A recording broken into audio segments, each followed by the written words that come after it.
Welcome to the High School Huddle. I'm Dave Morris, joined by the Oklahoman's Ryan Aber, and let's talk storylines and what did we learn from Week 1. Well, we knew Aber was going to be good. I don't think we knew that they were going to be this good. They beat Tulsa Washington, one of 6A's best teams, by 20 points.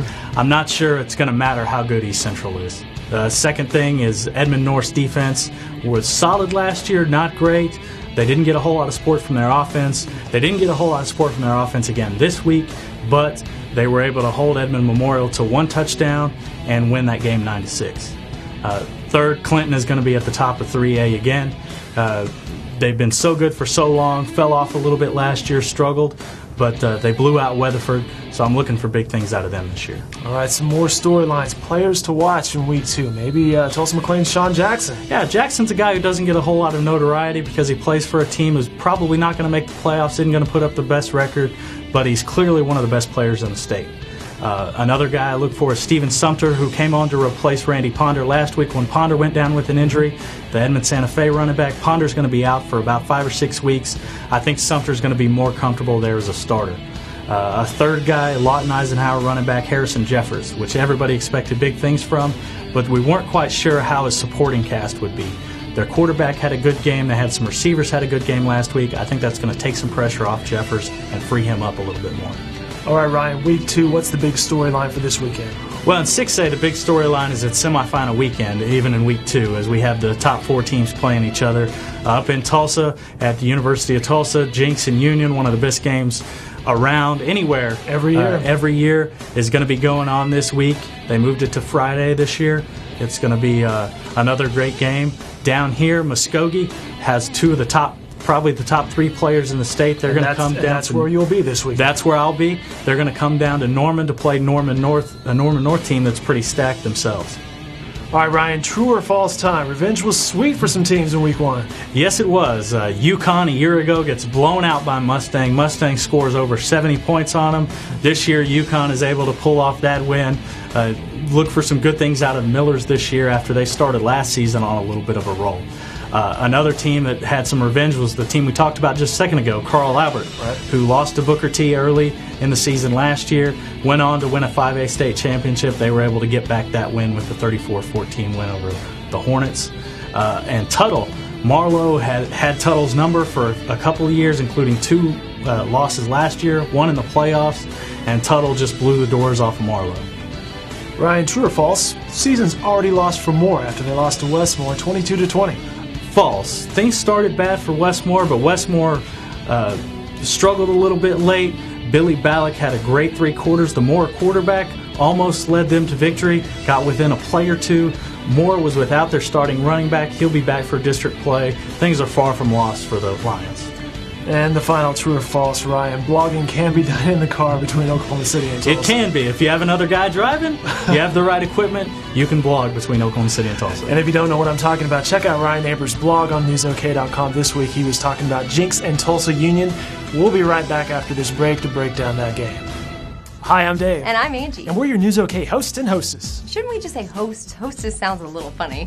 All right, fine. We're your News OK hosts. Well, let's tell them what we're hosting. Lots and lots of video programming on News OK. Oh, that sounds exciting. We're changing the rules. See you soon.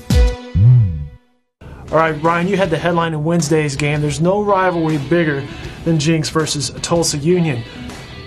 Greatest high school rivalry in the country? Yes, it is. No rivalry in the country is played in front of as many as 40,000 people every year. Also, no rivalry in the country is consistently the best 2 teams in the state. For going on a decade here, Union and Jinx have been 1 and 2 every year. So this is the biggest high school rivalry in the country. And he's not kidding. This game is so big, the NFL Network is filming a documentary about the game. You can catch that on air October 18th on Versus. Locally, the Cox channel will dedicate 4 feeds, the regular feed, 1 from each sideline, and a wide shot of the entire field. Viewers can watch all 4 on Cox 993 and select which audio feed to hear.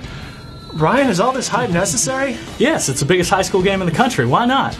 Blow it out. Bigger than any college game that you'll see. You're not going to see the four camera angles on hardly any other game. I know ESPN does that occasionally. Sure. But why not? Best 2 teams in the state, the best rivalry in the state. Blow it out as much as possible. So, Ryan, what do you think? How's it going to go down? I think Jinx is going to win a close one.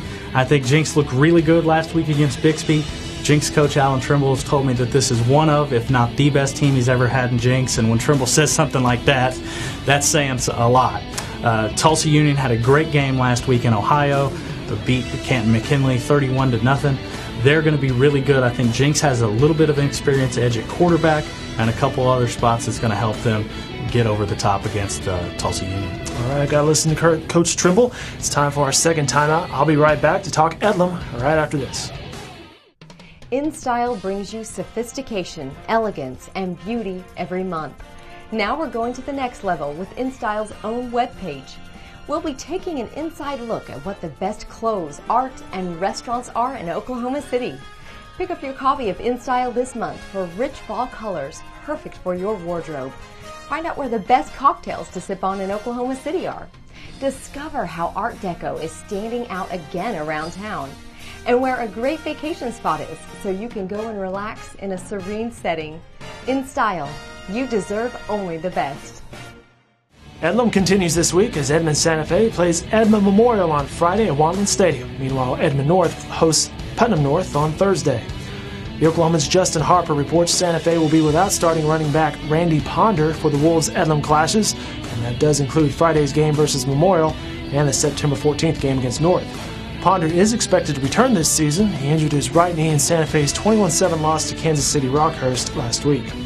Both Santa Fe and Edmond Memorial come into Friday's game at 0-1. The Bulldogs lost to Edmond North 9-6 last week.